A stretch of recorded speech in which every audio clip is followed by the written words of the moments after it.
Hello बच्चों, welcome to our YouTube channel Padhaigiri. आज मैं आपके साथ जो बात करने वाला हूं कि हमारे नीट के एग्जाम में जो है वो लगभग 48 आवर्स बचे हैं और इस दौरान हमें क्या कुछ करना चाहिए, क्या कुछ नहीं करना चाहिए, क्या हमारे पास इसमें अपने को आगे ध्यान चीज़ों का रखना है, क्या कुछ चीज़ें अपने को अवॉइड करनी है, किन चीज़ों पे अपने को अभी राइट नाउ फोकस करना है, इन सब चीज़ों के बारे में हम बात करने वाले हैं। कैसे जो आपको टेंशन हो रही है उसको टैकल करना है। तो फर्स्ट ऑफ जैसे अपने सबसे पहले बात अगर मैं करूं तो आपके पास आती है कि आप पहले खुद पे अपने ऊपर विश्वास रखें कि हमारे पास हम इस एग्जाम को क्रैक कर सकते हैं। पहला पॉइंट, सबसे बेसिक पॉइंट यही है। सबसे पहली चीज, आपके पास अभी जो आपने पिछले 2 साल से आप मेहनत कर रहे हो, उस मेहनत को यूटिलाइज करने का अब हमारे पास सबसे सही टाइम जो है वो आया है। तो अब इस टाइम को हम कैसे जो है उस चीज को हम कैसे टैकल करते हैं, कैसे इस चीज को संभाल सकते हैं, तो से तरीके से बात करें। भाई आपने लगातार 2 साल मेहनत की है, अब अगले 2 दिन में आप एकदम से सडनली जो है वो अपना एकदम से कुछ भी चेंज नहीं कर सकते हैं। जैसा आपकी जिस तरीके की कैलकुलेशन की स्पीड रही है, जिस तरीके से आपके एग्जाम करने की स्पीड रही है, तो वो अभी राइट नाउ वैसे ही उसी तरीके से होने वाला है। अभी राइट नाउ आपका सिलेक्शन होना या नहीं होना इस चीज पे डिपेंड करता है कि भाई आपने 2 साल तक क्या किया है। अब जैसे जिन्होंने कुछ भी नहीं किया, जो मोह माया से बिल्कुल ही मुक्त थे, अब उनके लिए क्या बोला जाए कि भाई वो उनका पे हो सकता है। लेकिन मैं स्पेसिफिकली उन बच्चों के लिए बात कर रहा हूं जिनका सिलेक्शन होने के चांसेस हैं, जिन्होंने 2 साल तक लगातार मेहनत की है, जिन्होंने अपनी तरफ से जितना उनको गाइड किया उस चीज को उन्होंने फॉलो किया है। हम उन बच्चों के लिए स्पेसिफिकली बात करना चाहते हैं। तो अब आप में से बहुत सारे बच्चे ऐसे होंगे जिनका सिलेबस जो है वो या तो 80% कंप्लीट होगा या 90% कंप्लीट होगा, यानी कि एक एक दो दो चैप्टर, चाहे वो पीसीबी का में किसी भी सब्जेक्ट का हो, चाहे फिजिक्स का हो, चाहे केमिस्ट्री का हो, देयर माइट बी चांस कि आपके 1-2 चैप्टर्स जो हैं वो वीक रहे हों। तो हम उन चैप्टर को लेके जो है वो टेंशन में रहे कि भाई अपने को ये नहीं आते हैं तो हमारा सिलेक्शन नहीं होगा। 1-2 चैप्टर आपका सिलेक्शन नहीं रोकते हैं। आपका सिलेक्शन उस चीज से रुकता है कि भाई आपने चैप्टर तो बाकी तो 95% कर रखा है ना। अब आपका 1-2 चैप्टर की वजह से सिलेक्शन नहीं रुकेगा, लेकिन हाँ, अगर आप इस चीज को बार बार अपने दिमाग के ऊपर हावी होने दोगे कि भाई मेरा सिलेक्शन इस वजह से नहीं होने वाला क्योंकि मेरे 2-3 चैप्टर जो है वो मेरे को नहीं आते हैं, तो ऐसा नहीं है। बच्चों इसीलिए इसी वो ये चीज खराब कर भी देते हैं। तो एक तो ये ध्यान रखना है कि भाई जितना आता है उसमें अपने आप पे कॉन्फिडेंस रखें कि हम इन क्वेश्चंस को कर सकते हैं।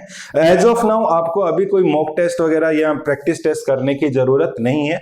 आप हाँ, ये अगर आपको ऐसा लगता है कि भाई मैं फ्री नहीं बैठ पा रहा, तो आप एक काम कर सकते हैं, अपने आप को इंगेज करने के लिए कोई प्रैक्टिस क्वेश्चन पेपर जो है वो सॉल्व कर सकते हैं। लेकिन उसके लिए टाइम लिमिट के साथ सॉल्व नहीं करें और ये भी नहीं सोचें कि भाई ये वाला क्वेश्चन जो है वो अपने पास जो है वो नहीं हो रहा है तो टेंशन में आ जाना कि समटाइम्स अपने जब लास्ट स्टेज पे चल रहे हैं, जब हमारे पास पूरे 2 साल का परफॉर्मेंस आपको 3 घंटे में डिलीवर करना हो, तो ये थोड़ा सा मुश्किल जो है वो जरूर होता है।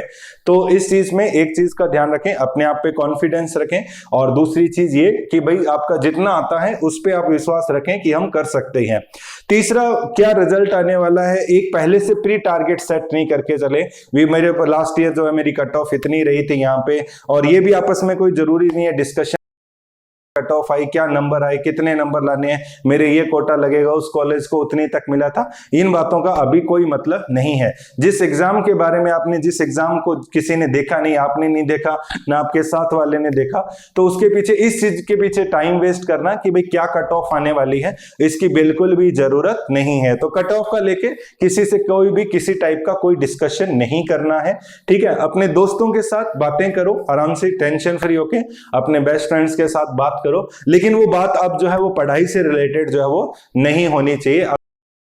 बोलता हूं कि भाई आप अपने दोस्तों के साथ जो है कन्वर्सेशन रखो, तो अगर आपके अच्छे दोस्त हैं, पढ़ने में हैं, तो आप एक दूसरे की हेल्प करो, लेकिन राइट नाउ आपको पढ़ाई की बातें नहीं करनी है। आप इसके अलावा दुनिया की कोई भी बातें जो है वो आपस में कर सकते हैं। तीसरी चीज ये कि अब लास्ट 2 दिन का टाइम है, तो थोड़ा सा खाने को ध्यान रखें कि ऐसा कुछ नहीं हो, जंक फूड वगैरह ऐसी नहीं हो कि फूड पॉइजनिंग आपको हो जाए। तो बाहर का खाना नहीं खाएं, अपने जहां पे जिस रूटीन में चल रहे थे उसी को जो है वो साथ में लेके चलें। फ्रूट्स वगैरह को आप अपनी डाइट में ऐड कर सकते हैं। इसके अलावा जैसे अभी थोड़ा सा बारिश का भी मौसम चल रहा है, तो अपने आप को अवॉइड करें कि आप भीगे नहीं, क्योंकि अभी राइट नाउ अगर तबीयत खराब होगी तो वो आपकी प्रॉब्लम क्रिएट कर सकता है। मैं ये चाहता हूं कि एग्जाम में आप जब जाएं तो आपकी लड़ाई आपकी बॉडी के साथ नहीं हो, आपकी लड़ाई कंपटीशन फाइट करने में हो। आप इस चीज से स्ट्रगल नहीं कर रहे हो भाई कि हमारे पास अभी मेरा सर दर्द कर रहा है, अभी मेरा पेट दर्द कर रहा है, अभी मुझे बुखार आ रखा है, तो अपनी लड़ाई अपने साथ नहीं होनी चाहिए, हमें कंपटीशन फाइट करना है। अपने आप को जो है वो प्रिपेयर करके रखना है। इसके बाद और चीजें हमारे पास क्या है कि एग्जाम हॉल में अपने एक दिन पहले, अगर आपका सेंटर आप जिस शहर में हो तो कोशिश ये करें एक दिन पहले आप सेंटर जो है वो देख के आ जाएं कि कहां पे क्या कुछ उसकी लोकेशन है। आप अपने आने जाने के अरेंजमेंट जो है वो पहले से ही तैयार करके रखें, और एग्जाम हॉल में किसी भी कंडीशन में लेट नहीं जाए, और प्रॉपरली जो ड्रेस कोड डिफाइंड है वही ड्रेस कोड के साथ जो है वो आपको वहां पे जाना है। मैं आज ऐसी कोई टिप्स नहीं देने वाला हूं कि आपको एग्जाम कैसे करना है, इसमें ये पहले करना है, ये सारी बातें मैं आज नहीं करने वाला हूं। मैं ये बोलने वाला हूं कि आप अपनी तरफ से जो चीजें अपने कर सकते हैं, एग्जाम पे टाइम पे पहुंचना, ठीक है। इसके अलावा जो भी हमारे पास चीजें आती हैं, जो भी, अगर कुछ ऐसे भी बच्चे हो सकते हैं जिनकी तबीयत अभी राइट नाउ खराब चल रही हो, तो उनके लिए सजेशन ये है कि वो अभी रेस्ट कर सकते हैं 2 दिन के लिए आराम से, कुछ नहीं, अपनी मेडिसिन प्रॉपर लो, ठीक है। पढ़ाई आपकी वो काम में आने वाली है जो आपने पिछले 2 साल में की है, वो इतना इफेक्ट अपने अगले 2 दिन में करने वाले हैं। और कोशिश ये करें कि 17 को तो आप जो है वो बुक्स नहीं खोलें। आपको अगर ऐसा लग रहा है कि मैं एंगेज नहीं हो पा रहा, तो आप ये कर सकते हो कि आपने कोई भी टॉपिक जो आपको लग रहा है कि यार इसको मैं देख लेता हूं, तो आप देख सकते हो, लेकिन ऐसा नहीं है कि हम उसको टैकल, अभी ये तो मुझे बहुत अच्छे से आता था और इसका क्वेश्चन नहीं हुआ, तो ये सब चीजें नहीं है। नॉर्मली जैसा पीछे ट्रेंड रहा है वैसे एग्जाम इजी आते थे, तो इस बार कैसा आता है वो अपने आने के बाद ही जो है वो पता चल सकता है।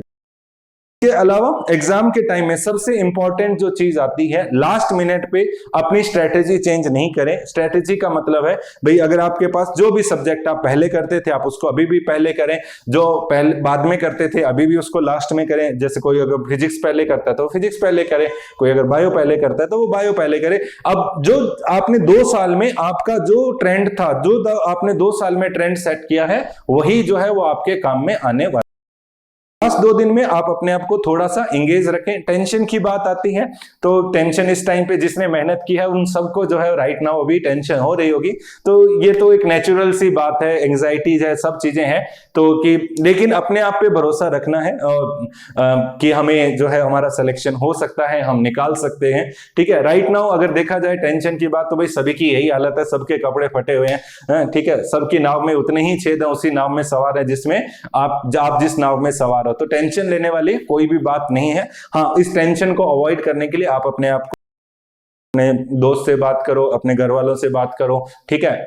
और नहीं तो अगर पढ़ नहीं पा रहे हो तो कुछ मोबाइल में जो है अपने इन चीजों पे ध्यान नहीं, अलग अलग ऐसा नहीं हो कि अब आपको लास्ट में ये बोले कि मैं अभी जो है वो 1 घंटे के अंदर जो वो सारी फिजिक्स रिवाइज करने वाला हूं, तुम जो है वहां पे फिजिक्स लेके बैठ गए, या केमिस्ट्री रिवाइज करने वाला हूं तो तुम वहां पे केमिस्ट्री लेके बैठ गए। तो अभी अपने आप को जज करने का टाइम नहीं है, आपको अपने आप को जज नहीं कर सकता हूं, बस अपने आप को ये कॉन्फिडेंस रखना है कि मैं कर सकता हूं, और करके दिखाना भी है।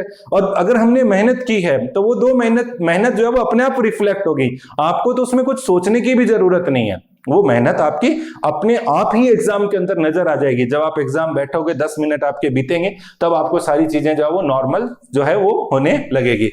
और इसके अलावा एग्जाम में तो अच्छे से ध्यान रखें अपने आप का, सारी चीजों को जो आपको प्रॉब्लम क्रिएट कर सकती हैं उन चीजों पे नहीं जाए। मेरा सजेशन यही है कि अभी के लिए पढ़ाई को आप थोड़ा सा साइड है कि पढ़ाई, भाई टेंशन हो रही है, मेरे जो है एक चैप्टर इसमें था जो है वो हाइड्रोजन वाले, मान लो केमिस्ट्री का एग्जांपल लेते हैं कि हाइड्रोजन में मुझे प्रॉब्लम आ रही है, तो आपको कुछ याद आ गया कि मैं इस चीज को देख लेता हूं, तो तुरंत देख लो उसको, कोई उसमें टेंशन वाली बात नहीं है। फिर ऐसा नहीं हो कि नाइट्रोजन की याद आ गई, अब जो है वो फास्फोरस भी याद कर रहा है, तो ऐसी सारी चीजें नहीं होनी चाहिए, ये तो कभी भी खत्म नहीं होने वाली सीक्वेंस है।